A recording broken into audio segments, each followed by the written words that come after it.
Le groupe école HEC Abidjan honoré par la présence de l'ambassadeur du Mali en Côte d'Ivoire lors de sa remise de diplôme.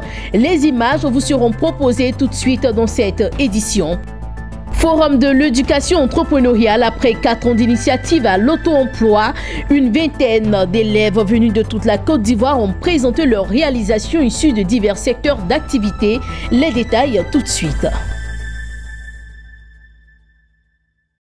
Bonsoir à tous et merci de suivre Business 24 Africa. Nous ouvrons cette édition en commençant par un mot d'enseignement supérieur. L'ambassadeur du Mali en Côte d'Ivoire a effectué une visite au groupe école HEC Abidjan. Le diplomate malien s'y est rendu pour être témoin de la remise de diplôme d'un des fils de ses collaborateurs. Impressionné par le professionnalisme de l'établissement, le diplomate a invité les dirigeants à ouvrir une filiale dans son pays, le Mali.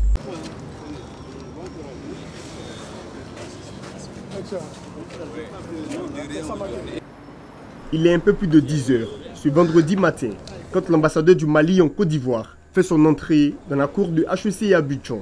Main dans la main, le diplomate malien et le président fondateur de HEC Abidjan procèdent à la visite des installations de l'établissement. Une tournée de plus de 30 minutes, soldée par la remise de parchemin au fils d'un employé de l'ambassade du Mali en Côte d'Ivoire. C'est un honneur pour moi, un privilège de venir à cette école, découvrir d'abord l'école, ensuite soutenir le fiston, mais aussi soutenir l'école.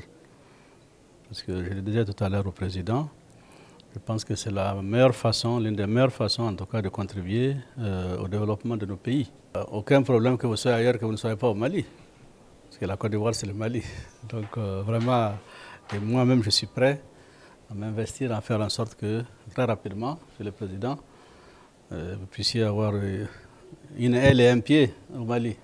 Pas seulement une aile, mais une aile et le pied à la fois. Au-delà des hautes fonctions qu'il occupe dans son pays, il a eu le temps de venir soutenir son fils, ici à l'école. Je voudrais lui dire merci. C'est un exemple parce que notre fierté aujourd'hui, c'est la réussite de nos enfants. Je voudrais dire merci à Excellence et que nous sommes à leur disposition. En ce qui concerne le Mali, nous sommes déjà partis en prospection et très bientôt vous nous verrez présents. Après 3 années d'études supérieures à Abidjan, le filleul de l'ambassadeur garde de bons souvenirs de son établissement. Son diplôme désormais en poche, il est tout heureux de rentrer à Bamako avec des ambitions bien affichées. J'ai fait la licence en administration des affaires, option ressources humaines. Je viens d'être gradué en licence 3. C'est une fierté pour moi parce que l'ambassadeur, c'est un tonton et le fait qu'il puisse se déplacer pour venir assister à cette remise de diplôme, c'est une fierté pour moi. J'ai eu à faire différentes écoles ici, le cadre était vraiment magnifique et puis les gens, il y avait une sorte d'amitié, je me suis senti en famille, je me suis senti chez moi parce qu'ils m'ont bien accueilli et le parcours scolaire s'est bien fait durant ces 3 années. Je veux devenir président de la République depuis jeune et je rentre au Mali juste pour faire campagne parce que déjà j'ai en tête projet et puis je vais annoncer ça officiellement pour être maire cette année. Les 3 années m'ont assez convaincu et je vais suivre les 2 ans du master en ligne si tout va bien ici à HEC. HEC Abidjan est un établissement de formation supérieure situé au cœur de la commune de Cocody, dans la capitale économique ivoirienne. Créé au début des années 2000, il forme les élèves sortis de l'enseignement secondaire à devenir des élites de demain et participe au renforcement des capacités des cadres déjà en activité pour améliorer leurs performances. C'était un reportage signé Lawani Babatunde. On poursuit cette édition, mais cette fois-ci dans le secteur de l'entrepreneuriat. Il s'est tenu à Abidjan, la première édition du Forum de l'éducation entrepreneuriale. Après 4 ans d'initiation à l'auto-emploi, une vingtaine d'élèves venus de toute la Côte d'Ivoire sont venus présenter leurs réalisations issues de divers secteurs d'activité. Une nouvelle approche d'éducation destinée à autonomiser l'élève, le rendre responsable pour demain et lui permettre de créer sa propre entreprise. On reste avec Lavani Babatunde.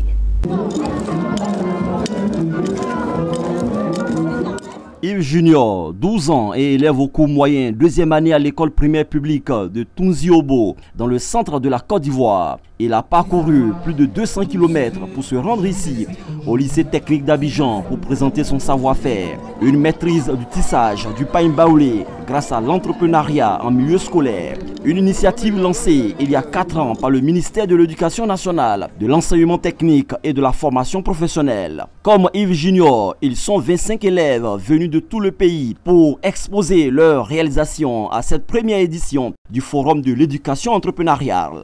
Je me nomme Choukou Debeli Chidebere, en 6e 1 de l'école collège Anador. Je tiens une pâte d'arachide. D'abord, nous devons acheter de l'arachide au marché. On le trie, on le grille, on enlève la peau et on met au moulin pour obtenir cette pâte. Nous confectionnons des objets de décoration, nous faisons aussi de la couture. Les objets que nous exposons ce matin sont des tasses et des objets de décoration pour le bureau, comme vous pouvez le constater. Nous avons aussi des tableaux réalisés par les élèves du lycée Sainte-Marie, voilà, et des habits aussi, des vêtements que les élèves elles-mêmes montent et que les finitions sont faites à la main. On est venu présenter notre projet sur la cuniculture. Ouais, on vous présente d'autres lapins qui sont là. Bon, ceux-ci sont de l'espèce Angora, ceux-ci sont de l'espèce Rex et le noir là, il est de l'espèce Lion. On les élève dans notre école, le collège des 4. On confectionne des cages comme celle-ci et on les élève là-dedans. C'est vrai qu'à l'école, nous avons des interrogations, des cours à faire. Mais pour pouvoir participer à ce projet, il faut avoir du temps, il faut avoir de la passion de la chose. Donc, comme moi j'ai la passion de la chose, donc malgré tous ces cours qu'on nous donne les vendredis soirs ou chaque matin à 7h, parce que nous rentrons à 7h45. Donc, les matins, je viens avec mon groupe qui sont là. Nous venons à la ferme. Alors, nous partons nourrir les poulets. Le présentateur nous montre comment on élève le poulet. Et en fonction de ça, durant toute cette année scolaire, nous apprenons. L'entrepreneuriat en milieu scolaire est une nouvelle approche d'éducation pour transformer le système et la politique de formation en Côte d'Ivoire. Ces pépinières d'entrepreneurs entretiennent déjà la fibre de l'auto-emploi. Une bonne nouvelle pour un pays confronté aux problèmes d'employabilité, notamment chez les jeunes. Nous avons dans notre ferme au lycée classique d'Abidjan 500 poulets. Souvent, la Côte d'Ivoire, le producteur de Côte d'Ivoire vient dans notre établissement et nous les vendons ces poulets. Cet argent nous permet de réhabiliter notre école et aussi de nous servir à raménager les toilettes, nous permet d'avoir une bibliothèque. Nous vendons à l'école. Les élèves achètent cette pâte d'arachide à l'école. Nos professeurs, nos éducatrices font la cuisine avec cette pâte. Ils la vendent à 500 francs, c'est pas très cher. En vendant 5 pâtes d'arachide, ils peuvent gagner 2500 par jour. Ils peuvent vendre environ 10 ou 20. Il y a un marché au sein de l'école. Bon, le marché constitue les parents d'élèves, le personnel. S'ils sont intéressés par les objets que les élèves font, voilà, ils achètent. On les vend auprès des supermarchés, des mini-marchés, des commerçants de tout horizon, quoi. Ça nous rappelle beaucoup d'argent. Un lapin comme ça, on peut le vendre entre 7 000 et 8 000 francs.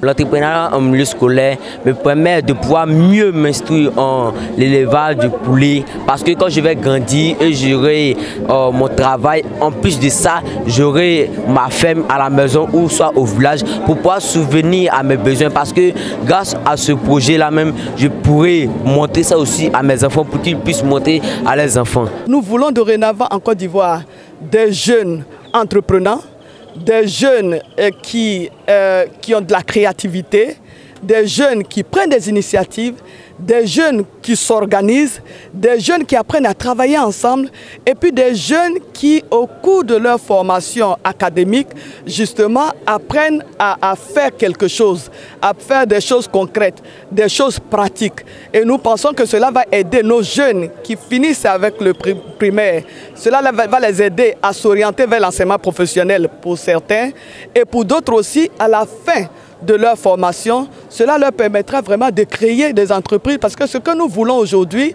c'est que les jeunes Ivoiriens, au lieu de tout chercher à aller à la fonction publique, qui ne peut qu'embaucher une minorité, une infime minorité d'Ivoiriens, nous voulons que ces jeunes-là puissent s'auto-employer. Nous voulons que ces jeunes puissent créer des activités, créer des entreprises, s'auto-employer, mais aussi employer d'autres jeunes. La Côte d'Ivoire, comme nombre de pays africains, rêve de développement. Entre le rêve et la réalité se trouve la multiplication des initiatives privées dynamiques et compétitives, moteur de la croissance économique. Cette formation à l'entrepreneuriat à la base s'avère indispensable pour donner les outils et rudiments nécessaires aux chefs d'entreprise et acquérir une dose d'expérience suffisante pour relever les défis de l'auto-emploi.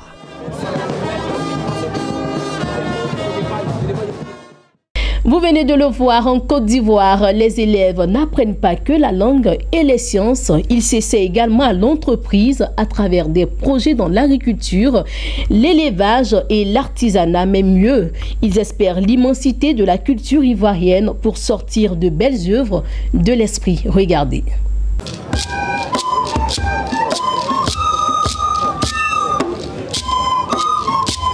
Ces élèves sont de la 6e à la terminale au groupe scolaire Saint-Louis de Yopougon, une commune située au cœur d'Abidjan. Ils interprètent l'hymne national au moyen de la flûte et d'instruments traditionnels, notamment le tam-tam d'eau et la castagnette. Un savoir-faire acquis à l'école susceptible de mener à une carrière artistique. J'ai commencé à la classe de 6e en 2013, jusqu'à présent. Et ça va continuer. Ça m'apprend beaucoup de choses, ça m'instruit. Ça me rend fier quand je joue la flûte. Bien sûr, je vais continuer à apprendre la flûte avec d'autres instruments aussi. Ils ont un répertoire intéressant.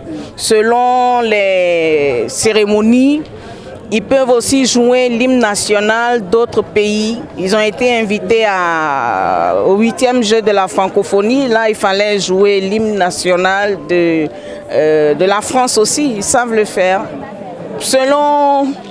Ils ne jouent pas que l'hymne national de Côte d'Ivoire. Ils peuvent jouer dans tous les domaines. On cherche à faire des prestations à l'extérieur, on est invité à l'extérieur. Bon, ce sont les dividendes qui ne sont pas encore intéressants. Donc on fait de l'entrepreneuriat et on a d'autres groupes culturels aussi. La culture est un vaste champ à explorer. Pour ces élèves du groupe scolaire Saint-Louis, l'entrepreneuriat est aussi artistique. 10 ans après la création de ce club, l'arbre donne ses premiers fruits. Je me nomme Abétea Audrey Marcel, ancienne élève du groupe scolaire Saint-Louis, dans lequel j'étais un membre du club flûtiste de la 6e à la terminale. Membre du club grâce auquel aujourd'hui je suis meilleure flûtiste de la Côte d'Ivoire dans ma tranche d'âge et aussi en poésie, club grâce auquel je suis championne du FENAC-MIS, aussi lauréate au 8e jeu de la francophonie et un première mondiale de poésie en langue française. Titulaire d'un bac A, je suis inscrite à l'université Félix Houphouët-Boigny dans la filière communication art du spectacle. Donc, normalement, je continue toujours dans le domaine artistique et j'essaye de vivre de l'art en faisant des prestations un peu partout en Côte d'Ivoire et à l'extérieur. C'est une très belle initiative qui permet à l'élève sur les bancs de l'école d'apprendre quelque chose, d'avoir à la fin de son cursus scolaire, d'avoir plusieurs arcs d'avoir plusieurs cordes à son arc, voilà. Et quand ils vont sortir, ils peuvent, tel que le demande, disons, l'entrepreneuriat, ils peuvent embrasser une profession et parallèlement vivre de leur art. C'est ce que je leur dis très souvent. Au moment où se sont refermés les états généraux de la jeunesse ivoirienne, ces centres d'incubation ont été appelés à faire cas d'école sur l'ensemble du territoire national pour révéler et valoriser le talent enfoui en chaque enfant, une des conditions pour bâtir la Côte d'Ivoire de demain.